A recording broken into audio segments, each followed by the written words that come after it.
Buenas tardes, noches y bienvenidos un martes más a De Paseo por la Historia. Hoy un paseo lleno de romanticismo. Decía nuestro personaje de hoy que el amor es un misterio. Todo en él son fenómenos, a cual más inexplicable. Todo en él es ilógico. Todo en él es vaguedad y absurdo. Y es que nuestro personaje de hoy, con el que volvemos a los grandes de las letras, aunque escribió también al terror y a las leyendas, gran parte de sus obras están destinadas al amor. Cuentan que conoció a la otra grande de su época, Rosalía de Castro. A veces me pregunto cuál sería el tema de conversación entre ellos, ambos impregnados de una melancolía que los acompañó durante toda su vida. Una enfermiza de nacimiento, el otro hipocondríaco. ¿Hubo risas en ese primer encuentro? ¿O quizás fue un intercambio de desgracias?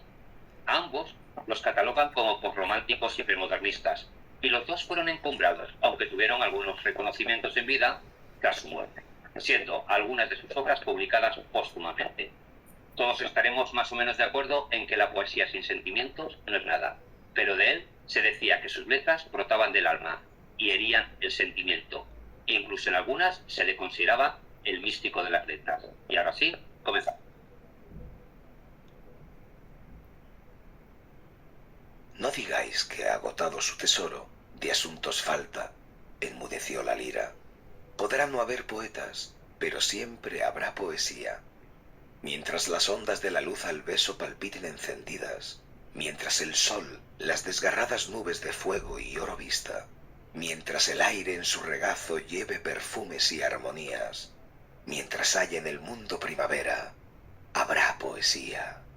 Mientras la ciencia a descubrir no alcance las fuentes de la vida, y en el mar o en el cielo haya un abismo que al cálculo resista, mientras la humanidad siempre avanzando no sepa a dó camina, mientras haya un misterio para el hombre, habrá poesía. Mientras se sienta que se ríe el alma sin que los labios rían, mientras se llore sin que el llanto acuda a nublar la pupila, mientras el corazón y la cabeza batallando prosigan, mientras haya esperanzas y recuerdos, habrá poesía. Mientras haya unos ojos que reflejen los ojos que los miran, mientras responda el labio suspirando al labio que suspira, mientras sentirse puedan en un beso dos almas confundidas, mientras exista una mujer hermosa, habrá poesía.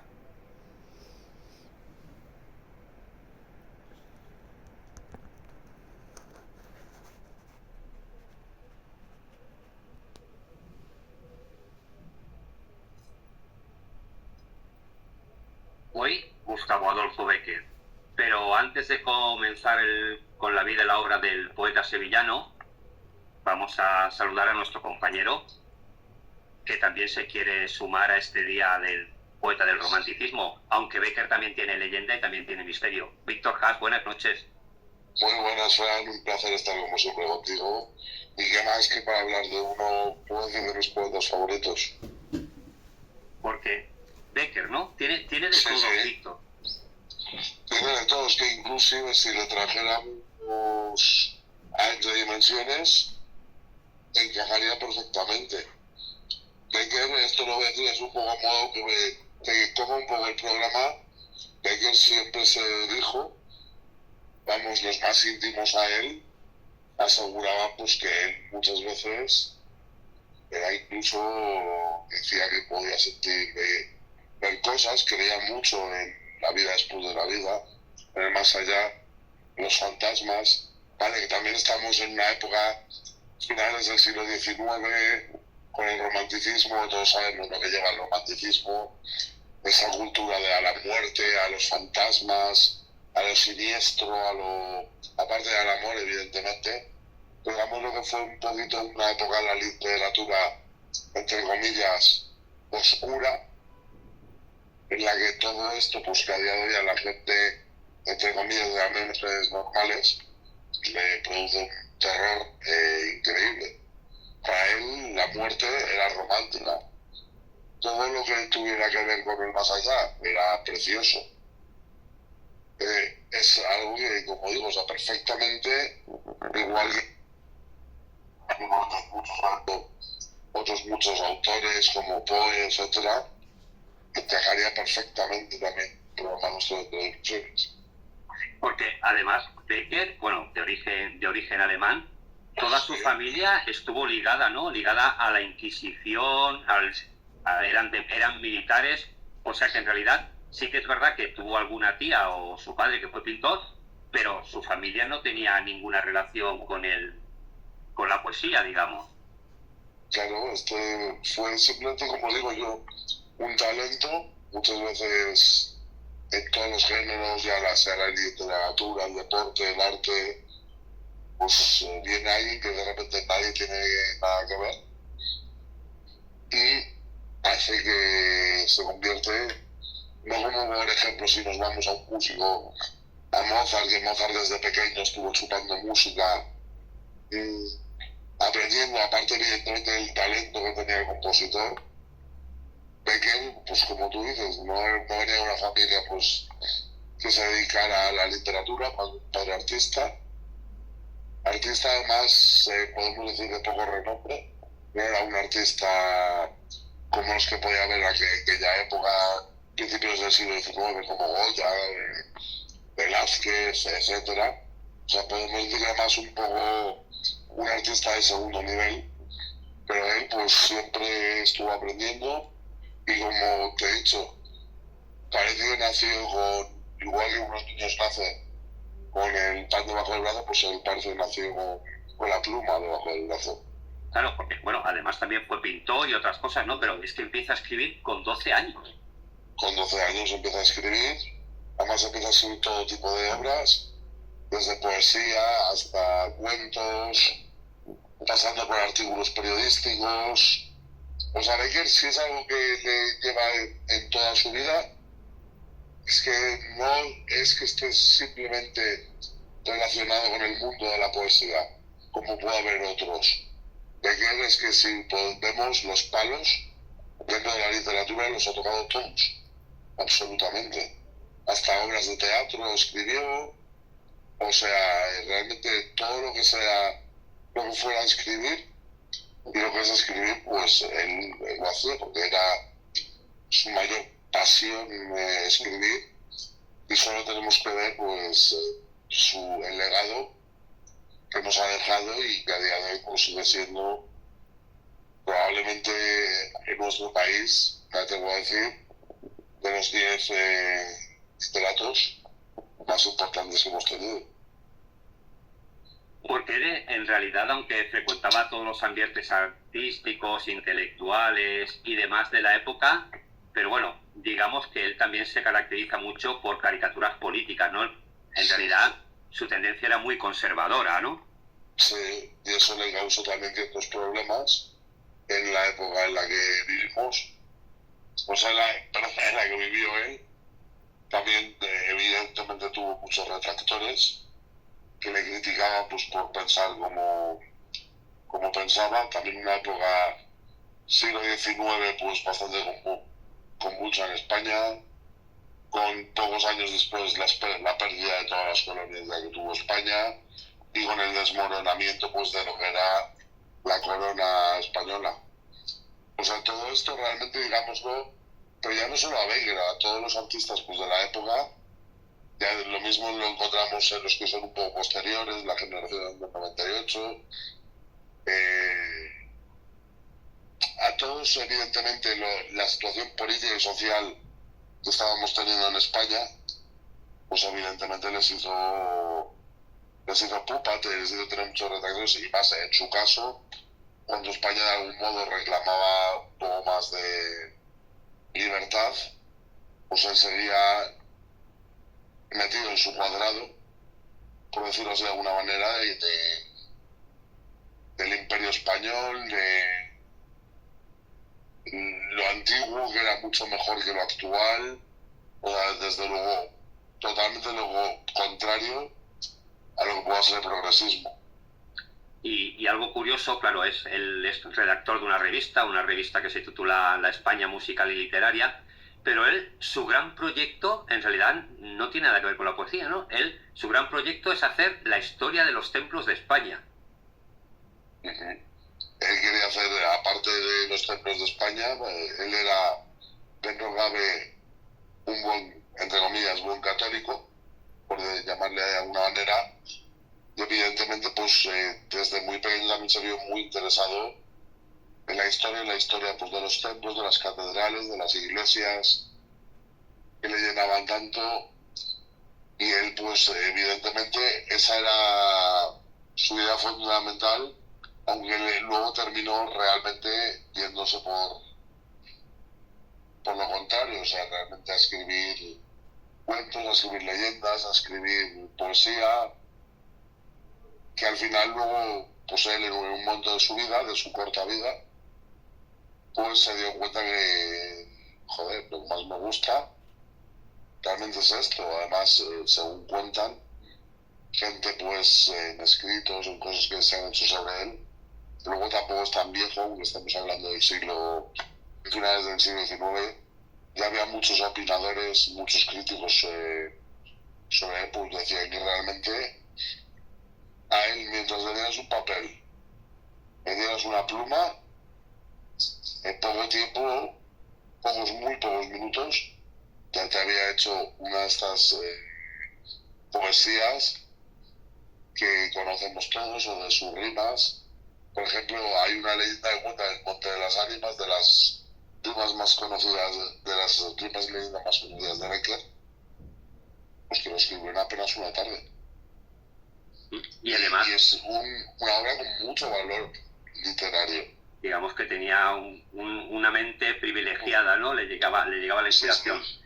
Algo bueno que tienen esta historia de los templos de España es que le hace recorrer muchos pueblos y le hace descubrir muchas leyendas, ¿no? Muchas leyendas que nosotros, por ejemplo, aficionados al misterio, hemos tomado también, ¿no? Para nuestro mundo.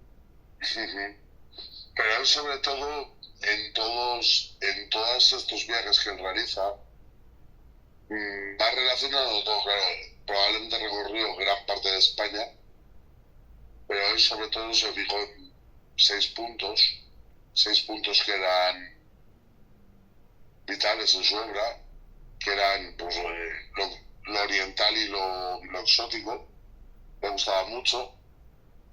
También, evidentemente, lo que hemos comentado antes, también típico de la generación, la muerte y la vida de ultratumba.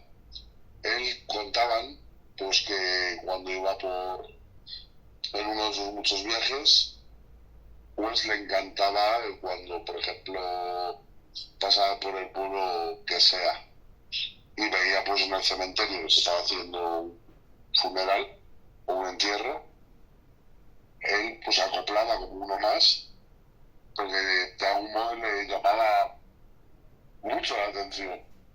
Y si nos fijamos en su obra, gran parte de su obra toca esto precisamente. La tumba, lo que pasa cuando te mueres. Igual que también esto lo consigue, él fue más en la zona norte de España. Todo lo que tuviera que ver con hechicería, todo lo que tuviera que ver con tema de brujerías, también le llamaba mucho en aquella España, ya que probablemente el 70% de la población o más fueran analfabetos, pero a él pues le gustaba, iba por los sitios, además le gustaba frecuentar también mucho bares y lugares literarios en las distintas ciudades por las que iba, y pues era la típica persona, para que se imaginen tus oyentes, que se metía en un café o en un bar, había 4 o 5 personas ahí, y con las 4 o 5 iba preguntándoles: oye, tienes aquí, cuéntame leyendas, cuéntame que convierte a vuestro pueblo de alguna manera, porque he escuchado esta historia y tal. Y entonces, claro, lo que no escribía nadie, pues lo escribía él. O sea, es algo que llamaba mucho la atención a la gente. Luego, evidentemente, lo que tú también has comentado, era un gran amante del tema religioso. Algunos inclusive afirman que pudo llegar a tener algunas pequeñas reliquias de santos. Y sobre todo se inspiraba también mucho en los romanceros medievales. Cogía un poco lo que había pasado hacía ya prácticamente 500, 600 años, en plena Edad Media, y le gustaba mucho el tema del caballeresco, el tema del héroe que mata al dragón, etcétera. O sea, era algo que para él llevó gran parte de su vida. Claro, pero luego le daba ese romanticismo y ese aire místico, ¿no? Quizás el que fuera una persona muy religiosa también hacía que escribiera de esa manera tan mística, ¿no? Como a veces algunos lo sugieren, ¿no? Que todo era misticismo. Claro, era misticismo, pero claro, porque en esa época además podemos decir, afirmar casi con rotundidad, pues que fue el último poeta que tuvimos en España, que pudiéramos catalogar realmente de poeta romántico. Él junto a Rosalía, que has mencionado tú antes, junto a Rosalía de Castro, probablemente fueron los dos últimos poetas románticos. Porque luego de ahí ya pasamos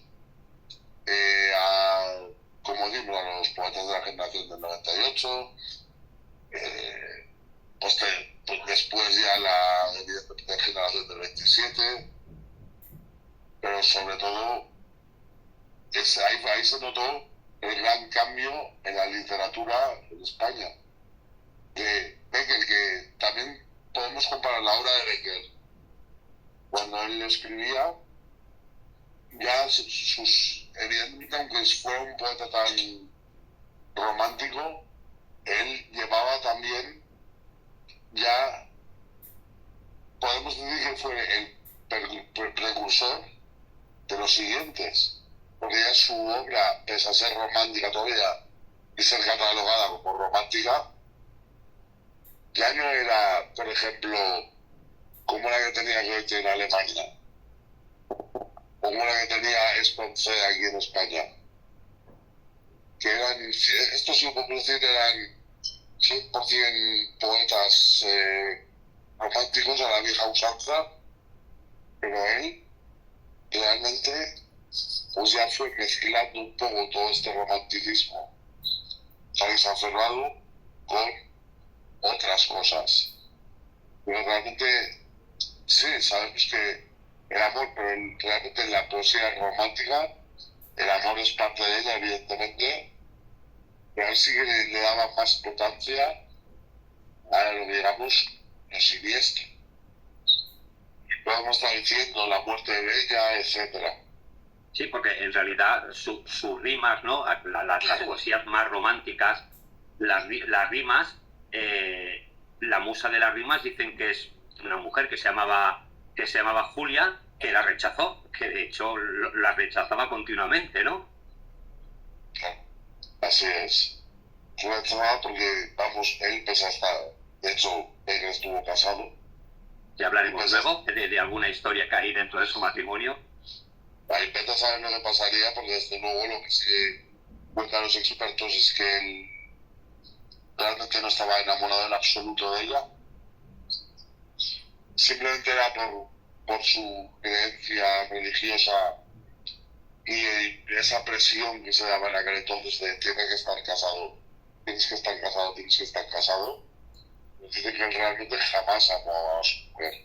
Claro. Porque en realidad de otros poetas románticos, cuando se les murió la mujer, lo vemos por ejemplo en Edgar Allan Poe. Edgar Allan Poe, cuando perdió el amor de su vida, y ya si antes era oscuro, se volvió muchísimo más oscuro. Sí, porque en el caso de Becker se cuenta que amó, por decirlo de alguna manera, aunque se enamoró de dos mujeres, Julia que lo rechazó, y alguien de Valladolid que nunca ha trascendido cuál era su nombre, pero que dicen que también lo debió rechazar o lo abandonó, porque también comenzó a hacer una serie de poemas tristes, ¿no? De desesperados en el amor. Sí, finalmente pues terminó casándose, como digo, no quería que la casta Esteban Navarro. Y luego ya a ver, sobre Becker también además, como decimos, pesan numerosas leyendas. Él sobre todo a quien quería mucho, quien era su otra mitad, era su hermano.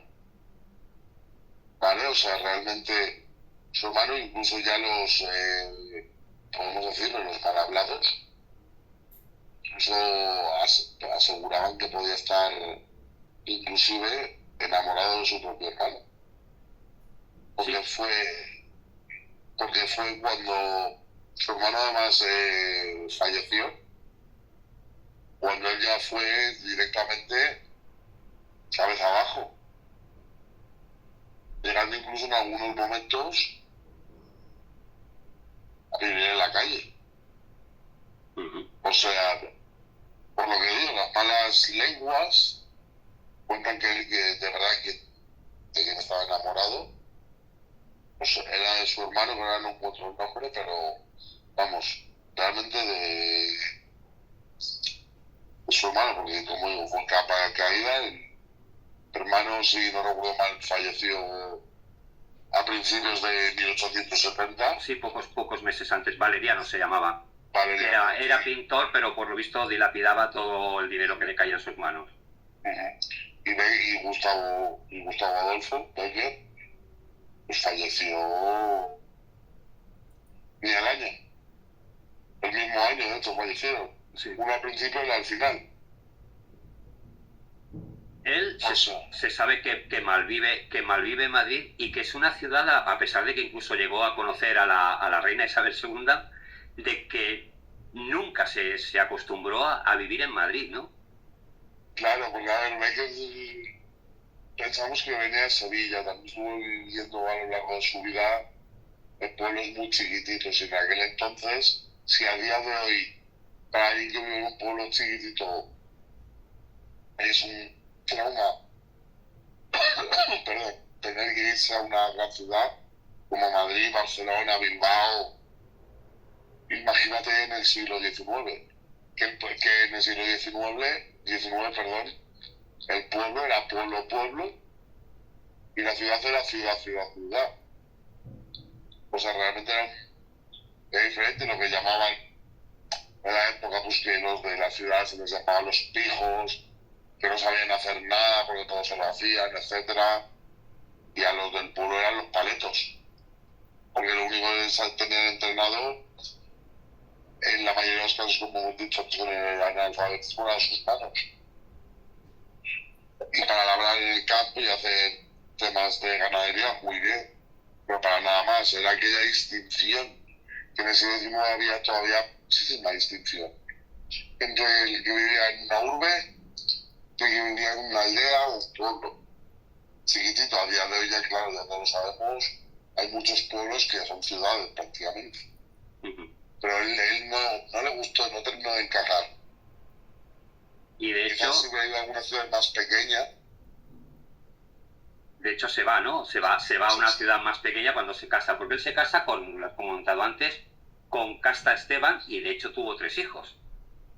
Y lo curioso es que esta mujer era hija de un cirujano de la época que trataba la sífilis, el herpes y las enfermedades reumáticas, porque Becker tenía hipocondría, ¿no? Era un poco hipocondríaco. Sí, era muy hipocondríaco, era el típico, pues que tenía un catarrito y ya se pensaba pues que tenía ahí la peste negra o cualquier enfermedad. Y además también algo muy curioso sobre esto es que cuando se encontraba a alguien pues por la calle, esto nos lo contó a nosotros nuestro profesor en su día de literatura, pues me acuerdo perfectamente, se encontraba alguien en la calle, pues podía ser una sintomatología pues de resfriado, o de alergia mismo. Evidentemente las alergias también habrán existido toda la vida, pues que él cogía, daba un gran una gran vuelta para no acercarse a esa persona, y si no está lo más mínimo cerca de él, pues lo primero que hacía era llegar a su casa y limpiarse hasta las botas por si había caído algo de la otra persona. O sea, era bastante, podemos decir, hipocondriaco, a decir lo que conocemos a día de hoy, que en aquel entonces evidentemente no tenía ese top, ese trastorno obsesivo compulsivo con las enfermedades. Y también veía o le decían, era muy habitual, que le dijeran, pues fulanito tiene esto. Entonces, pues él en su mente empezaba a imaginarse, a pensar los síntomas y se creía que también lo tenía. O sea, realmente en este aspecto era un personaje, comparación de luego, ya vemos el Becker literato, totalmente lo contrario. O sea, tú ves una persona con esas fobias, esos miedos, esos tal, que luego escribía como Los Ángeles. Pues sí, ¿no? De hecho, él también veía en esas enfermedades, en la tez blanca, sobre todo los tuberculosos de la época, pues algo que también formaba parte de la poesía, ¿no? Sabemos que eso también forma parte del romanticismo. Con su mujer, con la que ya has comentado antes, posiblemente no estuvo enamorado nunca. De hecho, ni siquiera se menciona en ningún sitio ni cómo se conocieron, pero se trasladan a Soria, y en Soria, de hecho, él queda muy arraigado a Soria porque escribe muchas de sus leyendas pues ambientadas en Soria, ¿no? Claro, ya cuando salió de la gran ciudad a Soria, pues evidentemente Soria en aquel entonces, al día de hoy no, supongo que tampoco habrá cambiado mucho, una pequeña ciudad.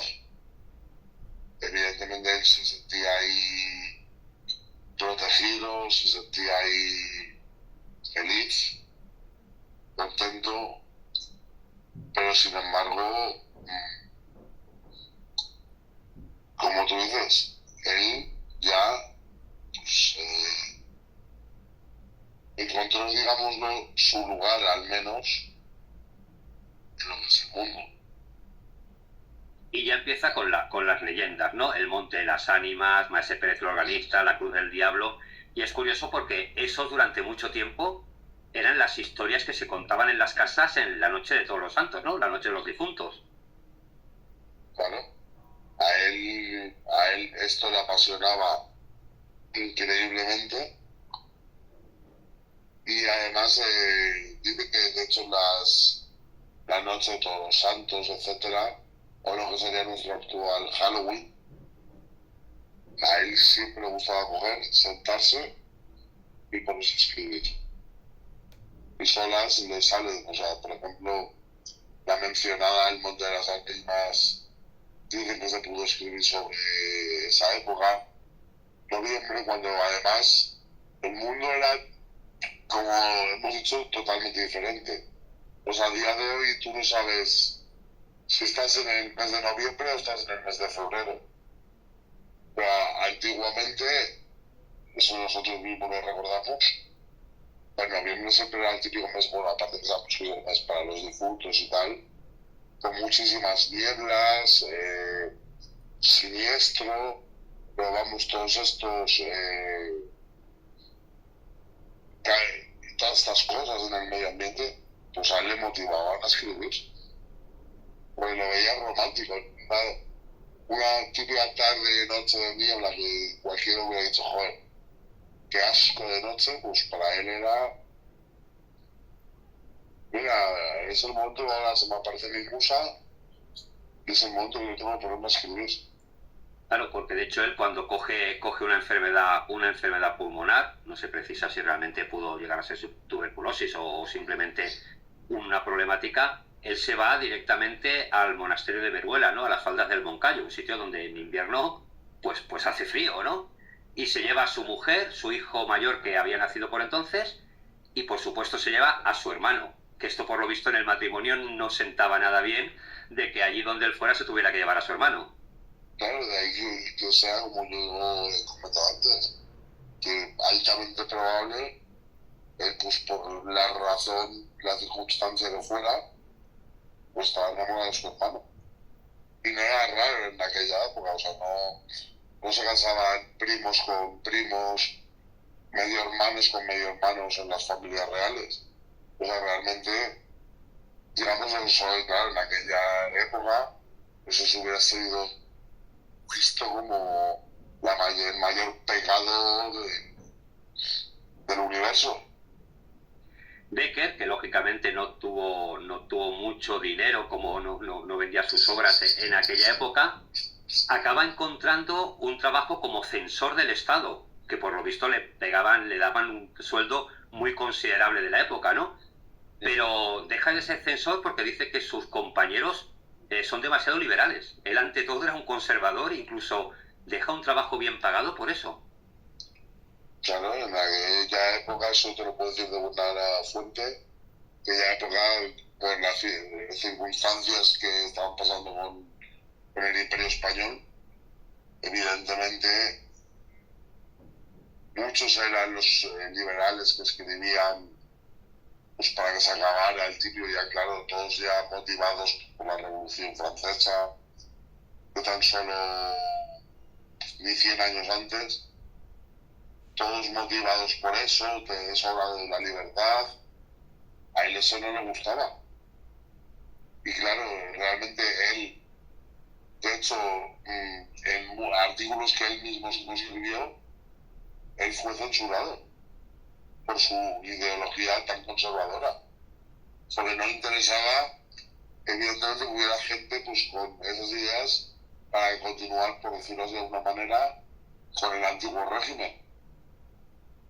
Y él, pues, muchas veces le venía algún artículo, tuvo hecho muchas broncas, porque él le venía algún artículo pues, que podía haber escrito otro conservador como él, y apenas cambiaba 2 palabras.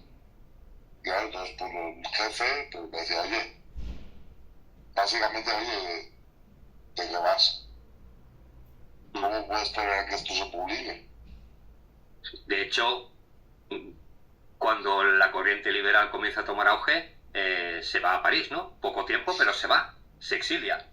Claro, él se exilió a París, donde estuvo muy poco tiempo. Además dicen también que en su época francesa pues se juntó con muy malas compañías en aquel entonces y que también en cierto aspecto pues esas malas compañías pues le hicieron a él cambiar de alguna manera.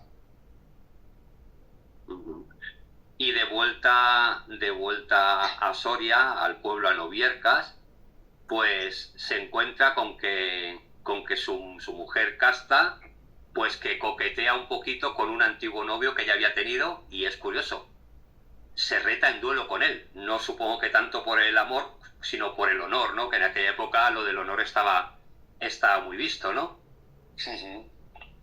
Yo esa historia, por ejemplo, la desconozco un poco más. O sea, no sé, al final hubo el duelo, no hubo el duelo. Sí, a ver, al final es posible que hubiera el duelo, lo que pasa es que sabemos que en el duelo de aquellas épocas uno de los dos moría, ¿no? Y no, o sea, la vida de tanto de Becker como del otro señor, de Hilarión, pues continúa, porque de hecho Hilarión se casa luego con Casta cuando ya es viuda, ¿no? Esto lo que se hace es que ellos lleguen a una especie de divorcio más o menos amistoso, ¿no? De hecho, cuando sucede esto, Casta está embarazada del tercer hijo de Becker, pero Becker se lleva a sus hijos con él, se lleva a Valeriano, por supuesto a su hermano, y se lleva a los hijos de su hermano, que de los cuales no se sabe quién era su madre. Sí, pues desde luego, evidentemente, claro. También esos duelos eran parte del romanticismo. Ha visto el romanticismo pues, que los hombres se notan en el duelo y que luego por el amor de una mujer uno cayera y el otro no. Y evidentemente, claro. Pero al final tú me lo has dicho, al final luego todo esto era por honor. Realmente ahí y como él tampoco estaba enamorado de su mujer, en el fondo, seguro, muy en el fondo, estoy convencido casi que diría, pues vale, pero yo no puedo quedar ahí como muerto. Sí, de hecho, pasara lo que pasara, por lo visto en el pueblo, ni Gustavo ni su hermano acabaron teniendo buena fama porque se fueron porque los querían matar, de hecho. Claro, era también, probablemente también tendría la fiebre del artista, como el que dice. Se creería, pues, de alguna manera superiores a todos los demás, cada uno en su campo, en su especialidad. Y claro, evidentemente, claro está, al final no es queriendo tú lo que es.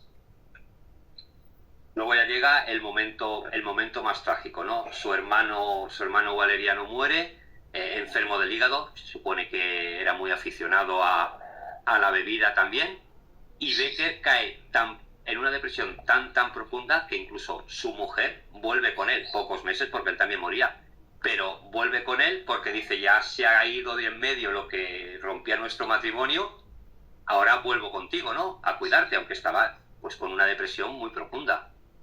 Claro, ya dejó de comer, dejó de vivir normal, aunque algunos dicen que escribió unas de las mejores poesías en ese entonces.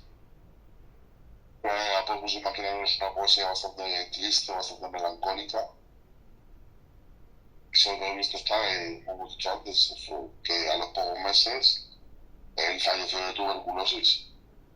Sí, Pues tuvo que estar evitando toda su vida, pues al final fue lo que causó además para que entonces la tuberculosis, evidentemente, aparte de que no era curable, pues no fue curable hasta mitad del siglo XX prácticamente, pero en aquel entonces que no se desconocía absolutamente todo sobre esta enfermedad.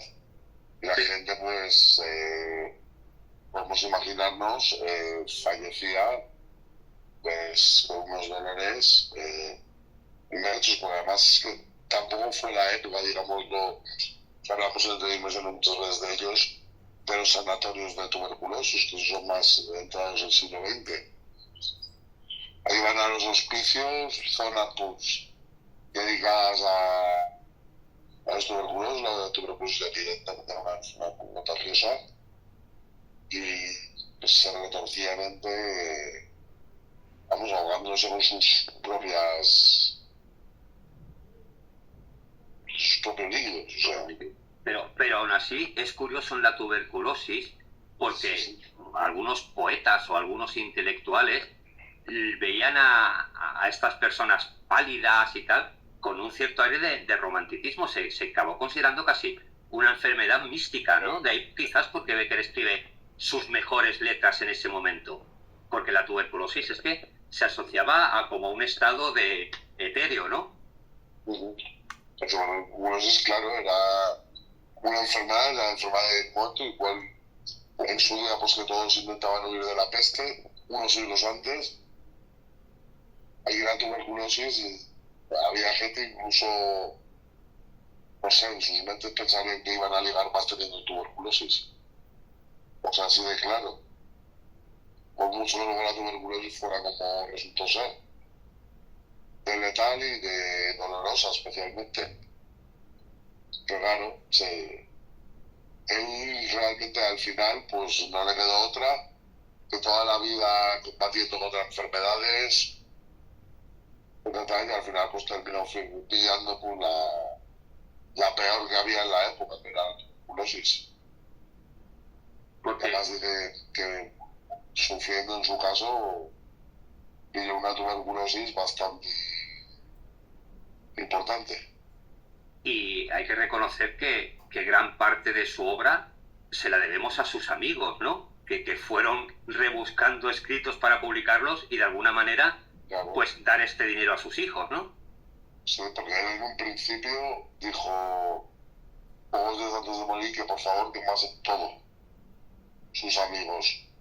Y los amigos, claro, empezaron a leer las cosas. ¿Cómo vamos a quemar esto? Es que se hubiera perdido si no. Ahora que lo sabemos, ellos fueron, digámoslo, videntes para el momento. Ellos dijeron, pero pues ¿cómo vamos a destruir esto?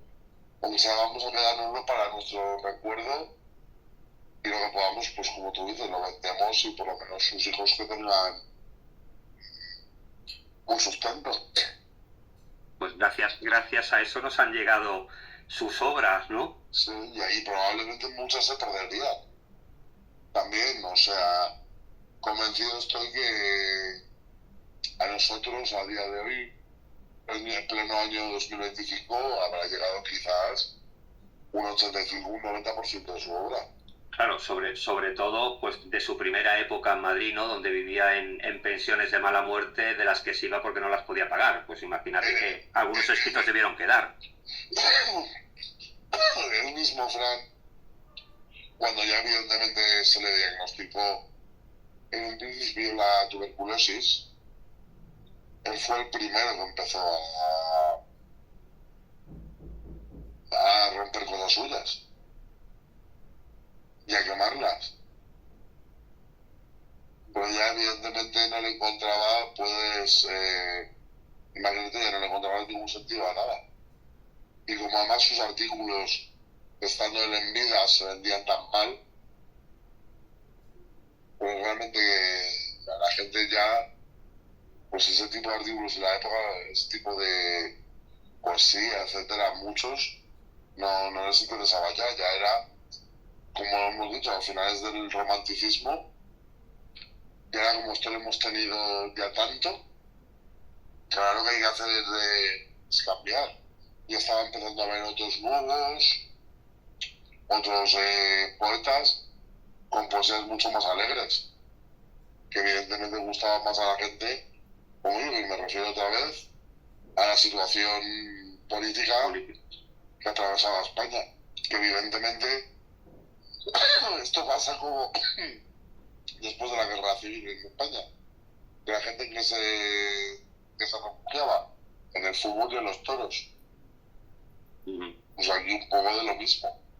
La gente que prefería, ahora leo una poesía melancólica, porque habla solo de dolor, de sufrimiento, de muerte, de lo que sea. Y luego se encontraba otra, pues, como que dice, hablando de florecitas, hablando de bosquecitos, de cosas felices, contentas.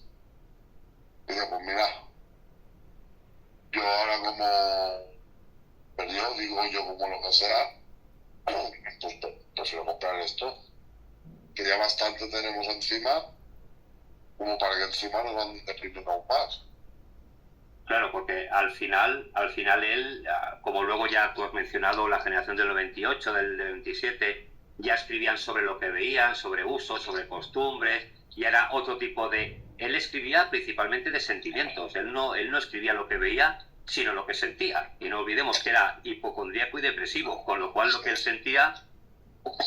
Pero sí que podemos decir sobre su obra, en general, todos hemos leído muchas cosas de Becker, estoy seguro, que él, de alguna manera, describía los sentimientos como si fueran un objeto.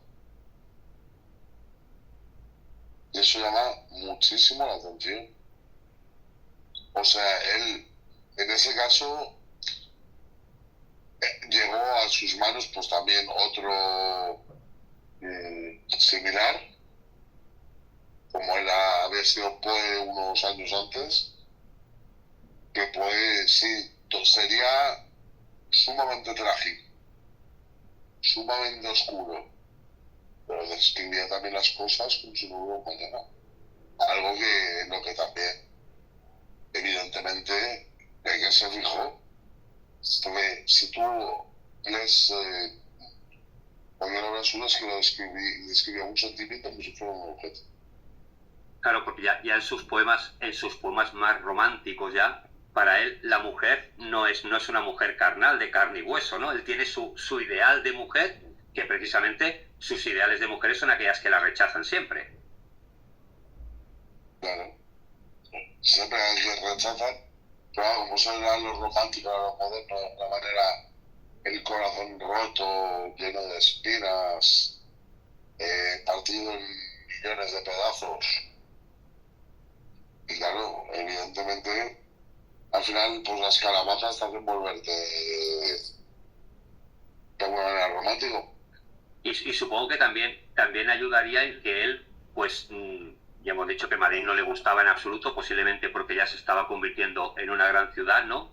Porque a él lo que le gustaba realmente eran lugares aislados, fríos, melancólicos, sitios que le embriagaran un poco de tristeza. Claro, a él todo eso le encantaba, ir a antiguos monasterios abandonados desde hace 2 años en mitad del bosque o del campo, ir a cementerios. Tenía mucha afición. Él además dice, aparte de lo que comenta antes de los entierros, de los funerales, que le encantaba visitar los cementerios y sentarse a lo mejor encima de una lápida a mirar el panorama que tenía delante. Podríamos decir entonces, Víctor, que la vida de Becker está más llena de sombras que de luces, pero no por su arte, sino por él mismo, ¿no? Él mismo que le gustaba ser esta sombra. A ver, esto, le gusta esta sombra, él mismo tenía sus propios fantasmas en la cabeza.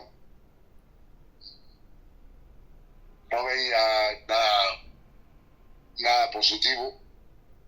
Decimos, además estamos hablando de si ahora realmente fuera una persona en la actualidad. O sea, Becker realmente falleció a los 34 años, a los 34 años, entre comillas, ¿quién no es feliz? A los 40, ¿quién no es feliz? Digamos yo que ya en muchos casos esto empieza a cambiar a partir de los 50 y tantos, de los 60, en muchos casos, pero con 34 años, o sea, si lo piensas bien, tienes la vida por delante. Pero estamos hablando de 1870, o sea, que 34 años eras una persona todavía joven. Claro, o sea, no estamos hablando, si me dijeras que estamos hablando del 1600 o 1700, mismamente 1700. En 1700 una persona si llegaba a los 50 era un milagro. Pero no en grandes personajes de la época.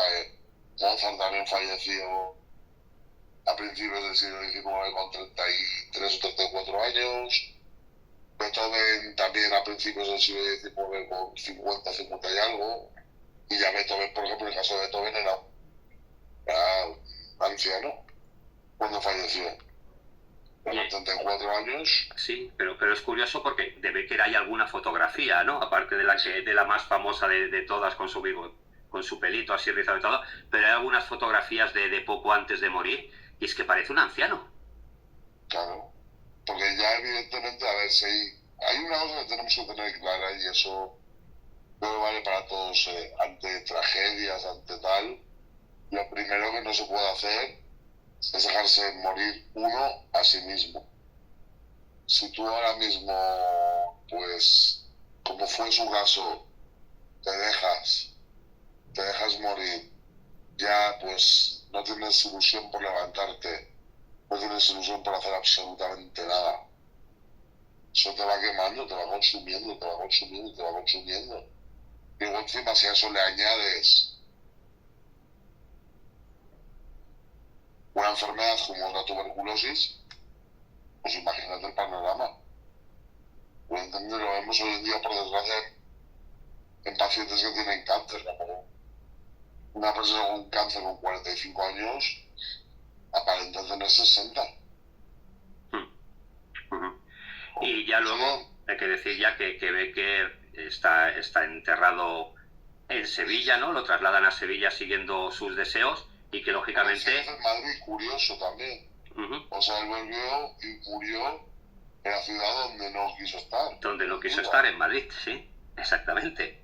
Luego ya pues sus parientes, pues evidentemente le llevaron, como es bastante normal, se la queda a su tierra. A Sevilla. Pero creo que sigue evidentemente sin él, Pero creo que en el cementerio sí que todavía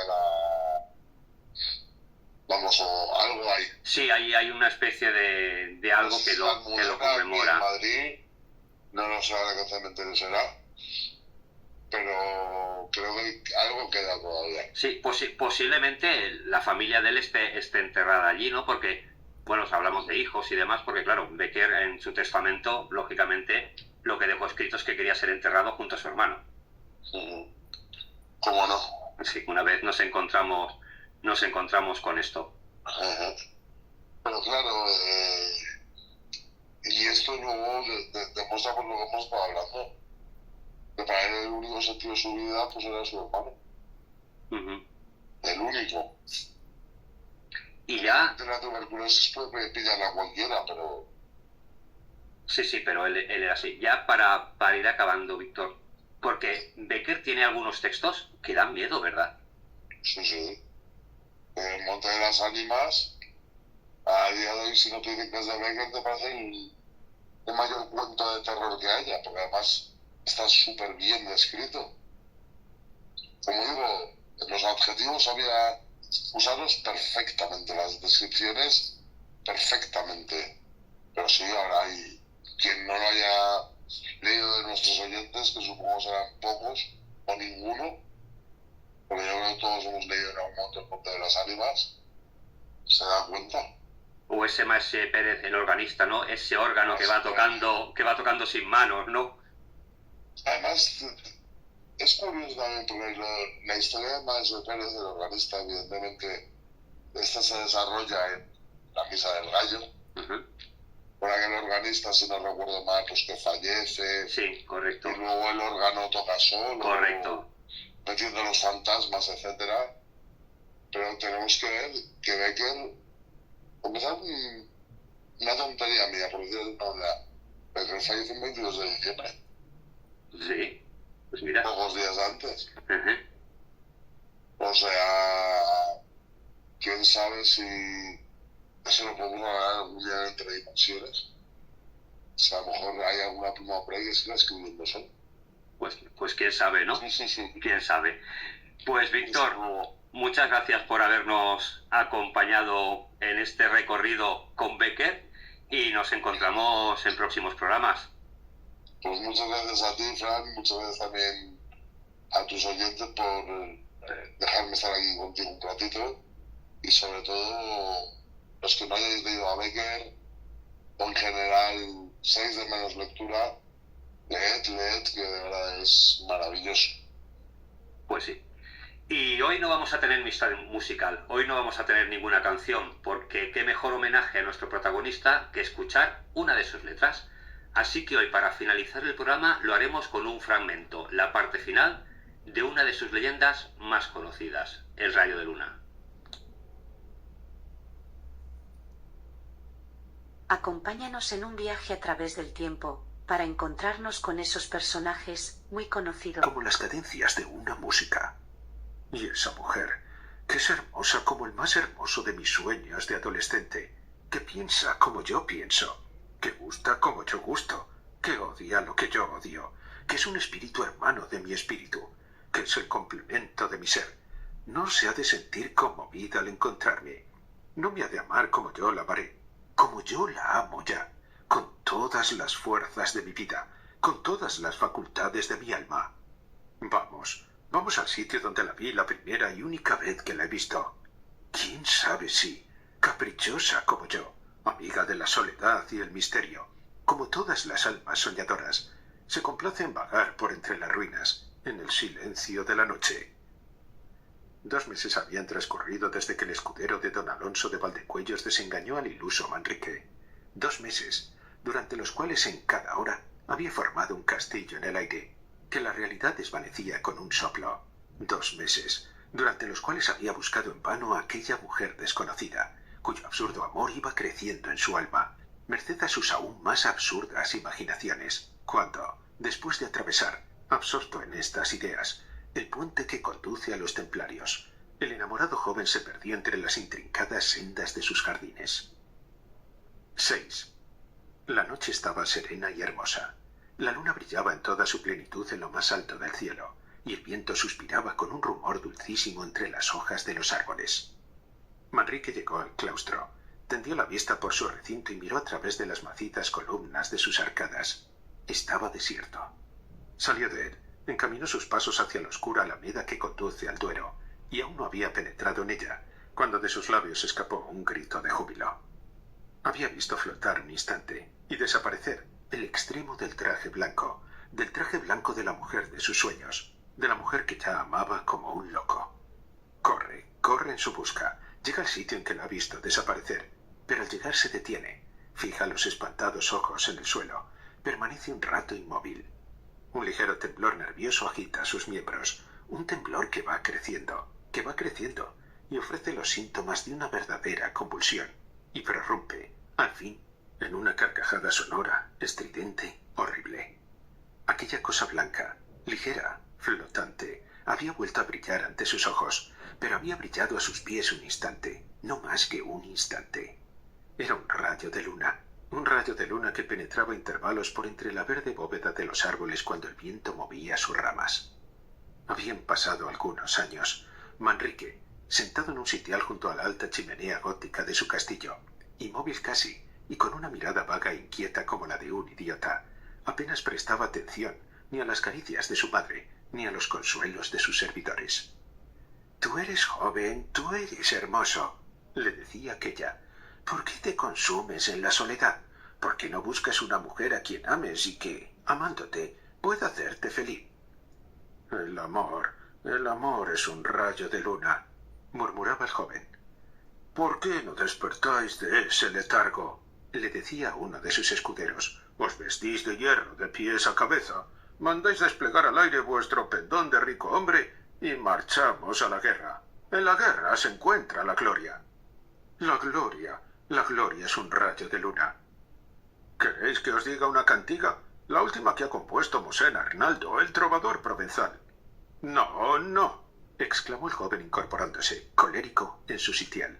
«No quiero nada. Es decir, sí quiero. Quiero que me dejéis solo. Cantigas, mujeres, glorias, felicidad, mentiras, todo. Fantasmas vanos que formamos en nuestra imaginación y vestimos a nuestro antojo, y los amamos y corremos tras ellos. ¿Para qué? ¿Para qué? Para encontrar un rayo de luna». Manrique estaba loco. Por lo menos, todo el mundo lo creía así. A mí, por el contrario, se me figuraba que lo que había hecho era recuperar el juicio. Acompáñanos en un viaje a través del tiempo, para encontrarnos con esos personajes, muy conocidos, poco conocidos o olvidados, que de alguna manera contribuyeron a nuestra historia, a la historia de todos.